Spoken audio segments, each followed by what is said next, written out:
तो friend board की तरफ से एक बहुत बड़ा फैसला है जिसमें बतलाया जा रहा है कि यहाँ से आप लोग को क्वेश्चन पूछे जाएंगे। बोर्ड अध्यक्ष के द्वारा यह फैसला लिया गया है।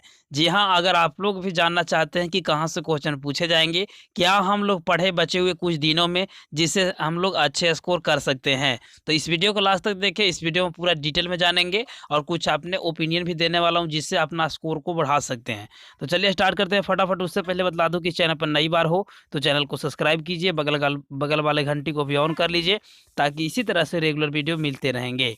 अनअकैडमी की ओर से बैचेस स्टार्ट कर दिया गया है 20 नवंबर से ही, जिसमें Google batch for droppers JEE mains and advance 2021 के लिए, जिसमें विकास गुप्ता, एमएस चौहान, नितिन जैन, नीलकमल, नरेंद्र अवस्थी, पंकज जोशी और विमल कुमार, ये सभी टॉप एजुकेटर हैं जिनके द्वारा एक क्लासेस लिया जा रहा है, जिसमें आप लोग फ्री में ज्वाइन हो सकते हैं, पार्टिसिपेट हो सकते हैं और अपना तैयारी कर सकते हैं।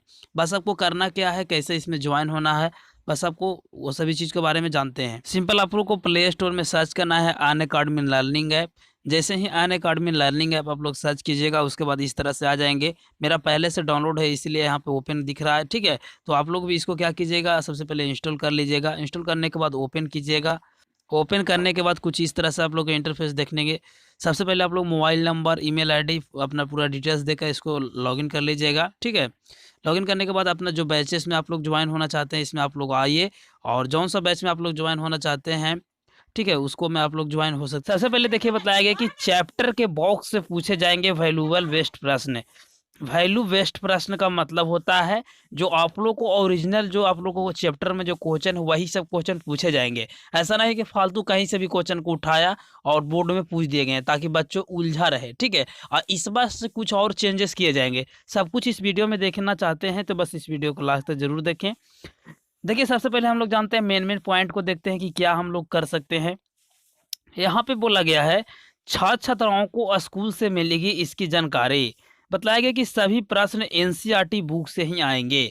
देखिए काफ़ी बार स्टूडेंट को लगता है कि हम लोग मॉडल पेपर पढ़ लेंगे, गेस पढ़ लेंगे या हम लोग क्वेश्चन बैंक पढ़ लेंगे तो हम लोग अच्छे स्कोर कर पाएंगे। काफ़ी सारे स्टूडेंट को लगता है कि हम लोग 70%, 80%, 90% तक स्कोर कर सकते हैं इन सभी चीज़ों को पढ़ के।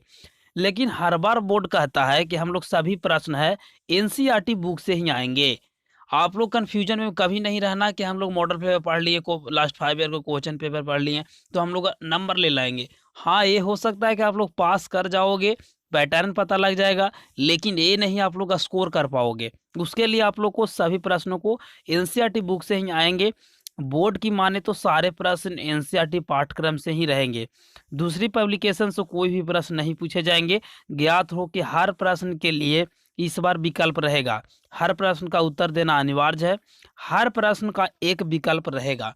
इसका मतलब ये हुआ कि आप लोगों को पता होगा कि बिहार बोर्ड यहाँ पे क्या करता है, 60% ऑब्जेक्टिव पूछता है, यानी 60 ऑब्जेक्टिव पूछता है जिसमें से 50 को जवाब देना रहता है। तो यहाँ से विकल्प देखिए 60 है और बनाना कितना को है, 50 को, तो 10 एक्स्ट्रा विकल्प आप लोग को देखने को मिल गए। वही बात किया जाए शॉर्ट क्वेश्चन में तो 20 आप लोग को पूछे जाएंगे जिसमें से 10 को जवाब देना रहेगा। लॉन्ग 6 रहेंगे जिसमें से 3 को जवाब देना रहेगा। तो विकल्प आप लोग को पास बहुत ज़्यादा है, ठीक है। जो आप लोग को आ रहा है उसको बनाइए, विकल्प बहुत ज़्यादा है इसलिए आप लोग स्कोर कर पाओगे। लेकिन एक चीज़ का ध्यान रखो कि सारा प्रश्न है जो कि एनसीईआरटी से बुक से पूछे जाएंगे। इसलिए मेरा रिक्वेस्ट है कि एनसीईआरटी का 10 क्वेश्चन याद करो, 5 क्वेश्चन मैथ बनाओ, लेकिन एनसीईआरटी से बनाओ। अच्छा, कुछ और चीज़ बताया गया कि निर्देश, ये सभी निर्देश बहुत ज़रूरी है। पहला है कि चैप्टर में दिए गए प्रश्न के अलावा चैप्टर के अंदर से भी प्रश्न पूछे जाएंगे। अच्छा, इसका मतलब ये हुआ कि मान लेता हूँ कि एक लेसन है जिसका नाम है प्रकाश। अब प्रकाश जब से ही हम लोग चैप्टर को पूरा समाप्त कर जाते हैं उसके बाद यहाँ पे लघु उत्तरीय यानी शॉर्ट क्वेश्चन, लॉन्ग क्वेश्चन, ये सभी चीज़, लॉन्ग का मतलब दीर्घ उत्तरीय, ठीक है। तो लॉन्ग क्वेश्चन और शॉर्ट क्वेश्चन जो पूछे जाते हैं जैसे ही कोई चैप्टर को पढ़े उसके बाद वो क्वेश्चन तो उसको में से रहेगा, यानी जो क्वेश्चन बुक में दिया गया है कि ये प्रश्न उससे रहेगा, लेकिन उसके बुक के अंदर से भी पूछा जाएगा। वही चीज़ बताया गया है कि चैप्टर में दिए गए प्रश्न के अलावा चैप्टर के अंदर से भी प्रश्न पूछे जाएंगे, यानी जो किताब में आप लोग पढ़ो उसके अंदर से भी कोई क्वेश्चन को उठाया जाएगा और उसको आप लोग को दे दिया जाएगा। अच्छा, दूसरा पॉइंट में है कि चैप्टर में दिए गए बॉक्स को स्कूल अच्छे से पढ़ाएं क्योंकि बॉक्स के प्रश्न भी आते हैं। ये तो स्कूल वाले पे डिपेंड करता है, वैसे पता होगा कि स्कूल में कितना पढ़ाई अभी चल रहा है। अच्छा, यहाँ पे एक चीज़ और बतलाया गया है कि वैल्यूएबल बेस्ड प्रश्न भी रहेंगे, ये प्रश्न चैप्टर के अंदर से रहेंगे। वैल्यूएबल बेस्ड का मतलब जो क्वेश्चन आप लोगों को लगता है कि बोर्ड में पूछे जाएँगे, वैल्यू है इस क्वेश्चन का, उसे वैल्यूएबल क्वेश्चन बोलते हैं और उस क्वेश्चन को बोर्ड में पूछे जाएँगे। ऐसा नहीं कि ज़्यादा क्रिटिकल क्वेश्चन पूछ दिए जाएँगे कि जैसे बाउंड्री ग्राफ जनित्र हो गया, बायोसावर्त नियम हो गया, तो ये सभी चीज़ है, ये सब कुछ क्वेश्चन पूछने लायक है, तो यही सब चीज़ पूछे जाएँगे, ठीक है? ज़्यादा लंबा नहीं रहेगा। यहाँ पे बोला गया है कि हर प्रश्न का निश्चित अंक और शब्द में निर्धारित रहेगी, उसी का उत्तर देना होगा।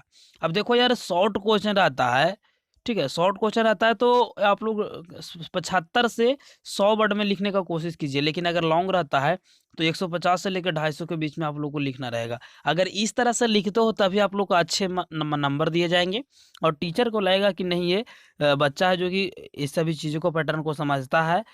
और बतलाया गया कि बोर्ड में कोई भी प्रश्न आउट ऑफ सिलेबस नहीं होता है। काफ़ी सारे स्टूडेंट को लगता है कि ये क्वेश्चन तो हम लोग पढ़े ही नहीं, तो ये दे दिया कहाँ से?